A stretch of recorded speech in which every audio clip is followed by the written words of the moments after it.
Silly butts, we back. Let's get it.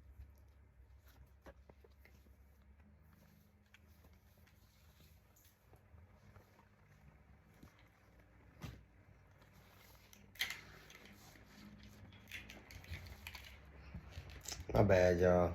Shit, make my motherfucking head hurt. Motherfucking DtaeReacts be tight as hell. Probably why I got that line right here sometimes. Hey, but though, I need to get a line up, man. You boys be trying to come through. It's about to be that time when it's, yeah, when you pop outside, them boys hit in the sunlight. Yeah, but y'all don't know nothing about that because y'all got dreads. Anyway, let's get into this video. Silly butt. Oh, they running. Oh, they running. Oh, them niggas running. If you were at the 2021 Once Upon a Time in LA Music Festival, you were there to watch live performances and have a good time. But for Draco the Ruler, his night went different. I heard he died, but I didn't know Draco he was arrived at the Bank of California Stadium in his Rolls-Royce Dawn to perform in his hometown, after which his entourage of 6 men and 1 security guard were searched and stripped of any weapons. At around 8:30 p.m., Draco was backstage chilling with his homies when someone yelled, "Distinct Team," and that's when it all went down. Draco and his team went to fight the op, but they were not prepared for what was about to happen next, because this wasn't going to be a fair fight or just another scuffle. From out of nowhere, a formless horde of about 40 to 60 men wearing gang colors joined the fight. If you think these men were there to support the Stink Team, think again. And they weren't just wearing gang colors. They could all be hearing hollering "Suwa," like a bunch of soldiers chanting the call to duty. Chaos ensued. Punches were exchanged, and someone in a black ski mask was handed an object that looked like a knife. At that very brief moment, Draco was separated from his team, and the man who was given the knife made his way to the rapper, after which... This is a developing story for us. Rapper Draco, the Ruler, was stabbed to death at a concert in Exposition Park. Rapper Draco, the Ruler, fatally stabbed behind the main stage area as a fight broke out around 8:30 p.m. Draco was stabbed in the neck, and paramedics arrived at 8:40 p.m. to rush him to the hospital. Unfortunately, Draco passed away at midnight.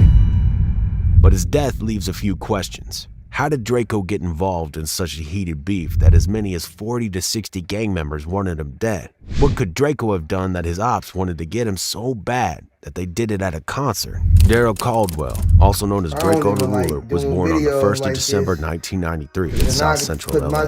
He and his brother Devontae Caldwell, aka Ralphie the Plug, who was also a rapper, were raised by their mother. Their father wasn't in the picture, and their mother, Darlene Cornell, catered for the family with her job as a preschool teacher. Draco was raised in the 100 section of South Central LA. What part of LA are you from? I'm from South Central LA.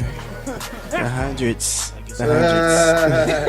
Just like another LA rapper and legend who you might know as Ice Cube, Draco attended Washington High School in Westmount, but Draco jumped off the porch at a very young age. By the age of 12, Draco had already caught his first offense. He was arrested for stealing $1 out of a tip jar. The young Draco was then shipped off to a correctional facility called the Camp. But this camp didn't seem to have any effect on Draco. During this period, Draco floated among many of these correctional facilities as he was frequently involved in various crimes, including burglary and gun possession. By the age of 15, Draco was shot at Washington High School, and that's when the school authority decided that they had enough. Draco was kicked out of school and became a permanent feature on the streets. So Draco started making money through home invasions, or as he called it, flu flamming. But Draco also had an interest in entertainment. He and his brother Ralphie the Plug began a dance crew known as Too Greedy. Still, members of Too Greedy also became popular for house robbery, mostly targeting Asian households for their dealings. After some time, the Too Greedy team also became known as the Stink Team, and this was around the same time that Draco began rapping.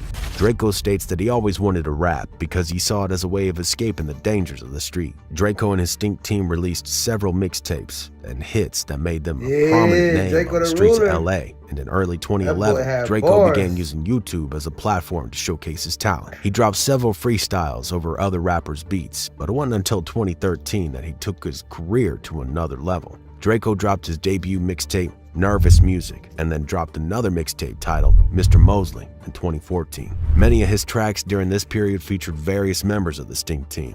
And in early 2015, Draco released his breakthrough song, Mr. Get Dough. This song got a lot of people to pay attention to Draco's talent, and one such person was DJ Mustard. He got a remix with DJ Mustard, RJ, and Choice. But it was also during this period that Draco started having issues with the feds, because while he claims that the Stink Team is a group of rappers, the feds believed otherwise. The LAPD categorized the Stink Team as a gang. Prosecutors claimed that the Stink Team was a ruthless gang of home invaders with 20 to 30 members, because many of these members belonged to Crip sets, rolling 100s and rolling 40s. Members of the Stink Team include Say So the Mac, Good Finesse, Money Monk, Rebel, Bambino, Catching the Great, Kels, who's a member of the Rolling 100s, Young Bull, a member of the Rolling 30s, Too Shitty, a member of the Rolling 60s, while Draco and his brother Ralphie the Plug were two top members of the group. But unfortunately, it wasn't long before the Stink Team got in some serious trouble.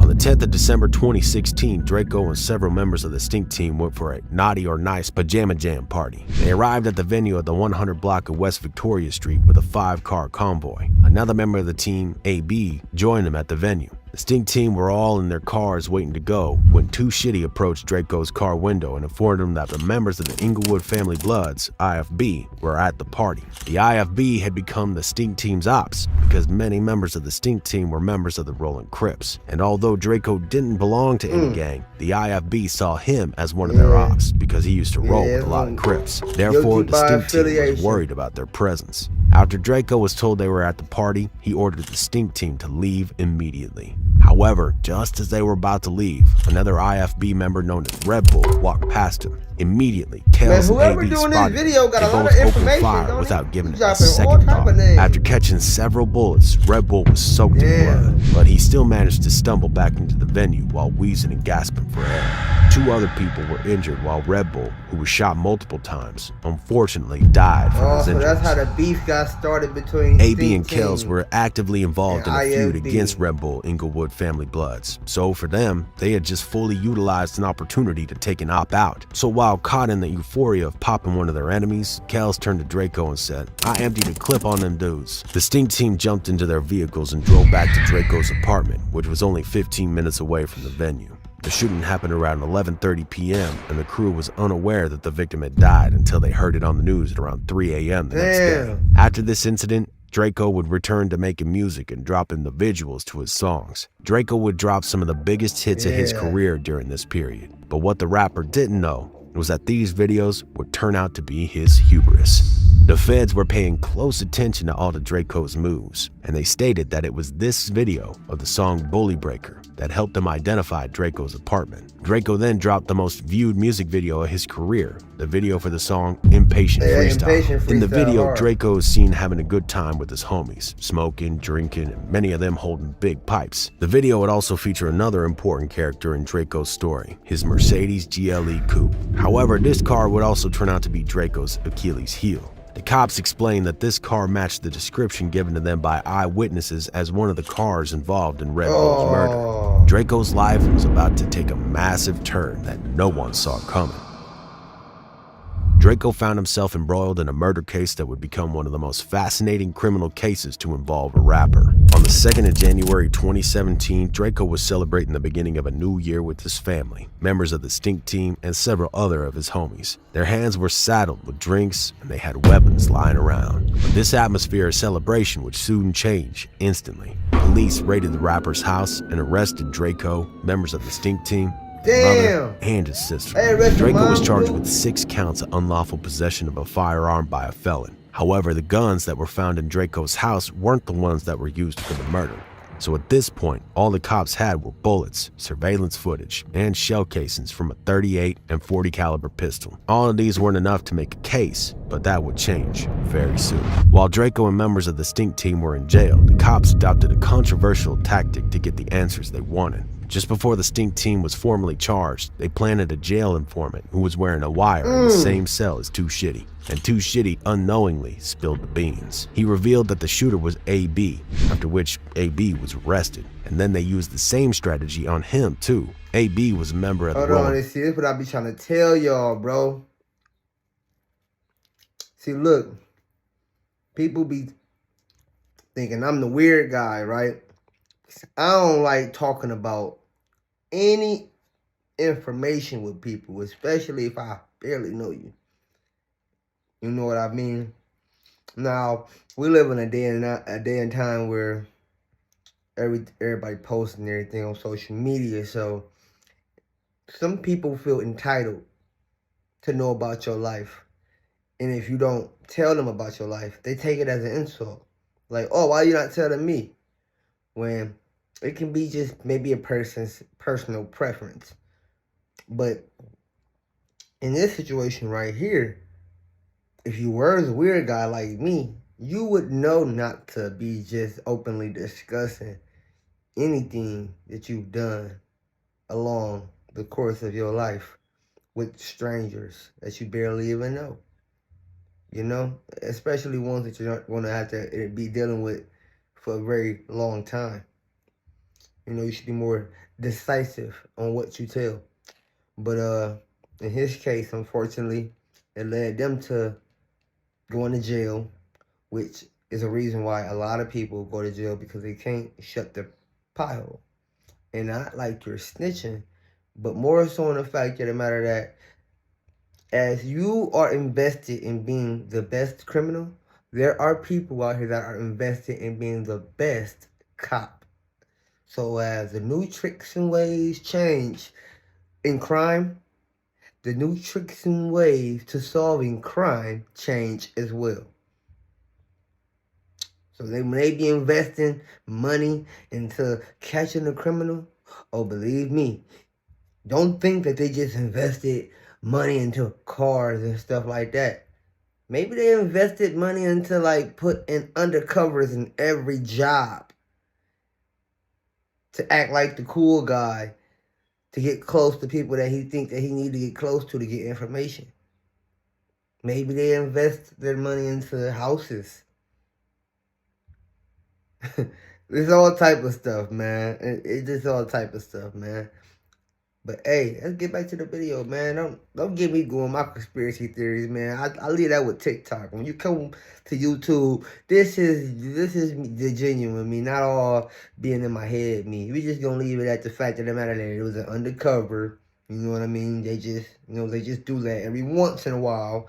That's not like some strategic move. So let's get back to the video. 40s, so they put an informant who posed as an OG 40s member. This made AB comfortable, and it gave the feds an hour, 22-minute long evidence. The recording of the conversation between AB and the undercover was played in the courtroom. AB pretty much nailed the coffin. He admitted outrightly that he shot Red Bull. He stated that he had beef with Red Bull, and shooting him on sight was his plan all along. AB even explained that he used a .38 pistol because he didn't want to leave any shell casings, while Kells was the one who used a .40 Glock. He also revealed that he shot Red Bull at least 2 times. However, AB never mentioned Draco. He only incriminated himself and Kells, so Draco should have been let go. Well, the Popo didn't think so. Unfortunately, it only got worse for Draco from here. Despite AB and Kells clearly stating that they were both responsible for Red Bull's death, Draco was held in jail for 10 months and was eventually released in November of 2017. After he was released, Draco went back to making music and released arguably the best work of his career, Cold Devil. This mixtape cemented Draco's legacy in LA rap. Draco's career would continue to soar, but in March 2018, the Stink Team leader was arrested again. Draco was taken to Fort Compton, a 12-story Compton courthouse that has become a cradle of gangster rap. In an interview with DJ Vlad, Draco states that he was charged with first-degree murder, 5 counts of attempted murder, and conspiracy to commit murder. You get charged with first-degree murder, attempted murder, and conspiracy to commit murder. Yep, first-degree murder, conspiracy, 5 attempted murders. 5 attempted murders. And 2 gun charges. The cops also tried to pin gang affiliations on Draco by using his beef with another rapper, RJ, to prove that he had a motive for murder. RJ is a member of the Athens Park Bloods, and prosecutors built their case on the claim that AB told the informant that they went to the party looking for RJ. They even claimed that Draco's lyric on the song Flex Freestyle, where he said, "I got RJ tied up in the back," is proof he wanted to kill his ops. But the Fed's case became even more comical when RJ clearly stated in an interview with No Jumper that he wasn't even meant to be at the party. How do you feel about the cops saying that Draco was trying to line you up? They can't do that no more. No, they can't do that no more. you know, cops gonna do what a cop gotta do. They got jobs too, but you know, I wasn't supposed to be at that show. I wasn't supposed to be at that show, and nobody. The show that they're saying that he was sending someone to kill you at, or whatever. Yeah. Nobody called me. Nobody called me to be there. You feel me? Nobody. So for one, like you gotta go through people to get to me. That's real nigga shit. You gotta go through people to get to me anyway. So anybody just gonna call me. Blood. So let's put things in perspective. The man who Draco was supposedly going to target at the party stated that he wasn't even going to be there at all, and that he didn't believe Draco wanted to kill him. And the guys who were responsible for Red Bull's death also stated that he wasn't involved in the shooting in any way possible. So under normal circumstances, this means the cops no longer had a case against Draco, and he should have been released. However, he was given no option of bail. The rapper was depressed and even tweeted that he no longer wanted to be a rapper. But it seemed that this tweet only made matters worse for Draco. Draco was put in solitary confinement for 24 hours a day and was allowed to only go out for a few breaks. He was in the hole for almost a year. And by the 10th month, Draco started hallucinating, thinking that the walls were closing in and that the rooms started getting smaller. He was eventually acquitted of the murder charge in July 2019, but he still wasn't released after that. Instead, the DA refiled the charges of criminal gang conspiracy and shooting from a motor vehicle, the same charges Draco had just beaten. He was kept in jail for almost another year, and Draco wasn't released until he accepted a plea deal in which he pled guilty to shooting from a vehicle, a crime Draco stated that he never committed. After he was released, Draco will return to the studio doing what he does best, by dropping hits. But while his career was growing, Draco's beef with the IFB became even deadlier. He continued to diss him in many of his songs, especially with his popular line, "He's not coming back, and that's that." This line was clearly referring to the death of Red Bull, and is one Draco was fond of using. But his beef with the Inglewood Bloods became worse after he dropped the song Ingleweird. The song included several lines, such as, "Turn the suburbs of Inglewood to a gym factory. Know a lot of dudes told in Inglewood. Y'all condoning snitching. This stink team run LA. You gotta come better." With lyrics towards IFB, the beef between Draco Inglewood had reached a breaking point, and it seemed like just a matter of time before something definitive happened. The dude, Deso Samba from Detroit, man. Draco arrived at the Bank of California Stadium in his Rolls-Royce Dawn to perform in his hometown in what would probably be the biggest show of his career. Draco had an entourage of 6 men and 1 security guard who were all searched and stripped of any weapons. At around 8:30 p.m., Draco was backstage chilling with his homies when someone yelled, "The stink team." And this is what started the fight that led to Draco's death. Some rumors even claim the person who caused the fight wasn't even a member of the Bloods, but instead a member of the Black P-Stones, while other fans believe his death was simply retaliation for Red Bull's murder. But irrespective of who was responsible for his death, 2 things can't be denied. Draco made his impact and is a legend in LA, and Draco would still be alive if he had steered clear of street beef and focused on his music. But what's y'all think? Was Draco falsely prosecuted? And why was he really targeted? Leave your comments below and let us know what you think. If you like what you saw, make sure to check out this next one. Click like and subscribe. Hey, check out that video too. I got a reaction to that on my channel, but I wouldn't wish that on nobody. Draco the Ruler, rest up, man. You know, I love your music, bro. Fire, you feel me? All that lingo you was talking, I hate the way that the prosecutors tried to use that against you. That's like our own culture and our own way of talking, lingo and all of that. Y'all gotta, they shouldn't be able to use that. What y'all think? Drop something in the comments. What y'all think? Should they be able to use your rap lyrics as a way to incriminate you? Or what? You feel me? I mean, sometimes it could be point blank obvious in a rap lyric, but at the same time, it's all entertainment. A motherfucker could be making it up. So, I don't know. But at the same time, like, he did also bring up another thing, you feel me, about how he died. We ain't no investigator, dude. We don't know. But it was definitely a setup. Silly butt.